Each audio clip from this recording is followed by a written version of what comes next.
नमस्कार, मैं हूं प्रियंका और आप देख रहे हैं राष्ट्रीय जगत विजन न्यूज।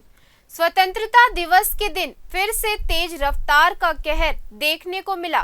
नेशनल हाईवे 53 पर राजनांदगांव नागपुर मार्ग में बाघ नदी के पास एक भीषण सड़क हादसा हुआ, जिसमें कार सवार 6 युवकों की मौके पर ही मौत हो गई, जबकि चालक गंभीर रूप से घायल है।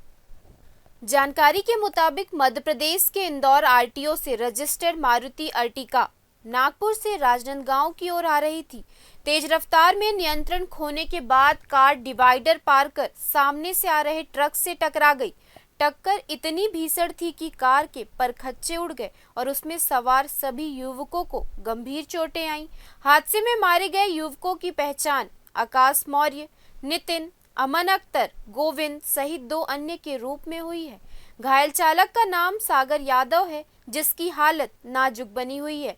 बताया गया कि सभी युवक इंदौर से जगन्नाथपुरी दर्शन के लिए निकले थे।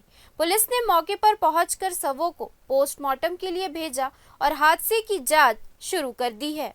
फिलहाल इस खबर में इतना ही। देश प्रदेश की खबरों से अपडेटेड रहने के लिए हमारे चैनल को सब्सक्राइब करें और नए खबरों के नोटिफिकेशन के लिए बेल आइकॉन जरूर दबाएं। नमस्कार।